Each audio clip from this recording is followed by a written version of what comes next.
This is the April cover. Bob Baker, Artistic Director of the Citadel Theatre, and Colin McGarrigle, Editor of Avenue. This looks absolutely fantastic. Thanks, Ryan. Yeah, Bob Baker's our cover this month. He is, like you say, the Artistic Director, and what we find about Bob, he's a bit of a workaholic, and not only does he look after the artistic end of things, but he also directs a lot of the plays that go in, and an upcoming one he has is The Wizard of Oz, which is starting pretty quick.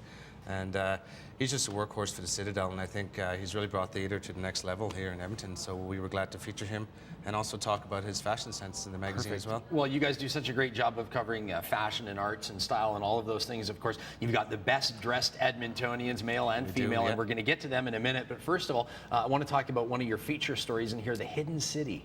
Yeah, The Hidden City, what we did was we got our writer, Mike Ross, to go out and act like a tourist in our own town. And what we wanted him to do was go out and discover the various ethnic neighborhoods that exist here in Edmonton, everything from Little Lebanon to Little Italy to obviously Chinatown. Well, we found so many hidden secrets, and we really think that the ethnic diversity in Edmonton is one of its best kept secrets. So it's a fantastic read for anybody who doesn't know about the various neighborhoods here in Edmonton. And I think you'll find a lot of gems without even looking too hard. You know what? I've never been in another city in Canada that has so many different, amazing ethnic. You called them jewels, and I think that that's an appropriate word. It's true, and actually in places like New York, you know, you have very distinct geographical boundaries. Here, it's all very mixed in. You have to kind of look a little bit hard. When you look, you'll find that these gems exist. Well, you guys did a great job. Now, we've promised the best dressed Edmontonians. We've got two segments with them. So why don't we get, first of all, to the winner on the male category. It's Ryan Stark. Come on in, Ryan. Now, of course, Ryan, you're wearing clothing from your own collection. Tell us a little bit about what you're rocking this morning.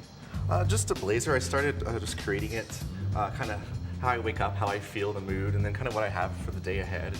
I just started with this blazer, and it just felt to kind of go the day, and then just building on it, kind of not combining too many different trends or too many different things, but just building on it with another gray sweater, a gray V-neck.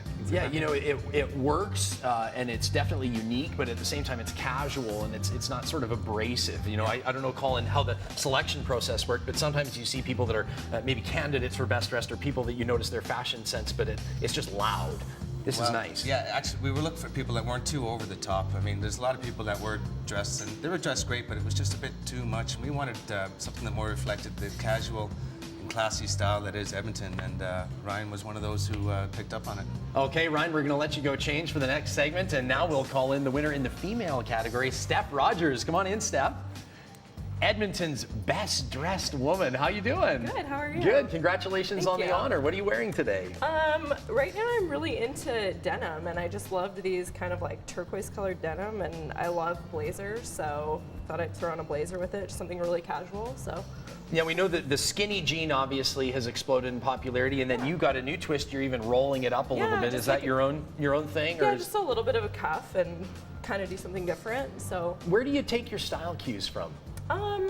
Honestly, I think my style is just about figuring out like what I like and what I want to wear and what I feel like looks good on me, what makes me feel confident. So I don't really think there's any kind of direct inspiration for what I'm wearing. I just like to find pieces that I love and put them on.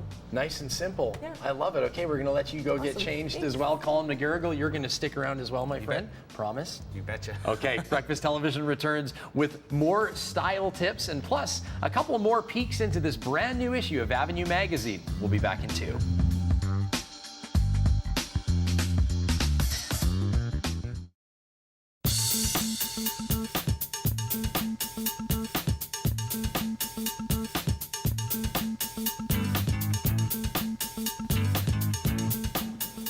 Beautiful layout in this month's issue of Avenue Magazine. We're joined by editor Colin McGarrigle, and we are meeting Edmonton's best dressed male and female. But again, first we want to touch on another article that you've got in here, and you guys are really covering all different aspects of the city in this issue.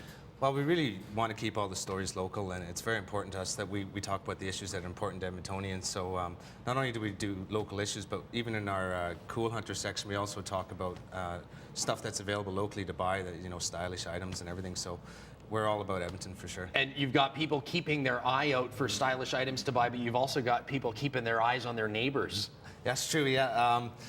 We discovered there's this program in Aspen Gardens called Nosy Neighbors, and basically what happened was last summer a woman, 68-year-old woman, was terribly assaulted, and since then the community came together and banded together and created this program, and what it did was gave everybody permission to watch what everybody else was doing and get to know the neighbors and everything else. And it's really worked. It kind of bordered on paranoia for a little bit there for a while. The police were getting phone calls every 10 minutes about a car parked on the street or somebody walking down the road. But needless to say, it worked because the crime numbers have dropped. There's been no incidents since. So it's kind of like a neighborhood watch. A new take on a block watch or something like that. Gone up about 10 levels, and it really gave a sense of security to the neighborhood that was lost. We also give some tips about how to crime-proof your own neighborhood, so it's a really interesting story. Perfect. Okay, well, we're going to get back to one of the main features of the April issue, and that is Edmonton's best-dressed man and woman. And here's Ryan Stark, who took honors. And Ryan, you're rocking the capris.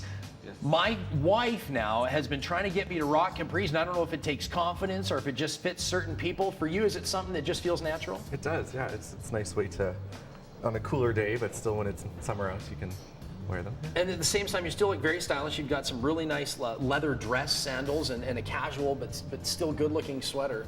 Where'd you pick this up at? Thank you. The shoes are from Gravity Pope, and the capris and the sweater are from Simon's in Montreal. Okay. Yeah. Do you do a lot of your shopping out of Edmonton, or have you found some hot spots here? Yeah, I do find some hot spots here, but I love to shop in other cities when I travel. I'll give you a shot to name drop here. What's your favorite store here in town? I have a lot. I don't know. I think my favorite store would have to be Shotwell in San Francisco. That's one of the best. Okay, yeah. Perfect. Well, looking good. And again, congratulations on the honor. Edmonton's best dressed man, Ryan Great. Stark. Thank you. Thanks very much. Steph Rogers took honors for best dressed female. And Steph, come on in. You've got a whole, it looks like you're using one of the same pieces you had before, but you've totally reinvented it. I just wanted to do something a little bit dressier, just to show the versatility. Yeah. So that's one thing that I think is really important. So. Those are great boots. Where'd you get them? Thank you. These are from Holt Renfrew. Okay, they're beautiful. Thank you. Now, you're pushing the envelope a little bit, I guess, here, but at the same time, maybe not in the sense that you see the belts coming back in a huge way. Yeah, and I think it's really, like, just kind of draws everything together and tones down, like, the intensity of my shirt. Good. Now, you weren't going to mention this, but Colin whispered in my ear in the commercial break that as a result of being named Edmonton's Best Dressed Woman, you had a very exciting opportunity come up. Yeah, I had an opportunity with Mode Models, which is really cool. So hopefully that'll bring about some really cool things for me in Edmonton. Awesome. Well, congratulations and thanks for being here. Steph Rogers, Edmonton's Best Dressed Woman. Yeah. And I should say that we had the way we picked the winners was we had an online contest, and we got the help of Carrie Skelton from Capital FM, of course, your new wife, and Garner Andrews from Sonic One 102.9, and they were great in helping us pick. And next year we'll have the contest again, so if anybody's interested in look around the website next year for it. Okay, perfect. And the website is looking absolutely fantastic, by the way. I want to give you a shout out. You mentioned Carrie, and of course you were kind enough to feature her a couple months ago on your cover. January issue. Yeah. You have just taken an enormous honor with the Alberta Magazine Publishers Association for that cover. Absolutely. We just recently won down in Calgary the best cover of the year for Avenue Edmonton for that particular cover, and it was a great honor because we were judged by our peers, not only here in Alberta but across Canada. So they brought judges in from the magazine industry across Canada, and they felt that our cover was the best of the year. So we were quite honored to receive that award. So great. It was well, fantastic. Very elegant design, and it looks great. But you know what, Colin? Ever since you've come to our city, every issue has looked great. Thanks so much for joining us, and best of luck. And we'll see you next month when May comes out. Thanks very much, Ryan. All right, Colin McGarrigle from Avenue Magazine. Be sure to check it out. It is on shelves now.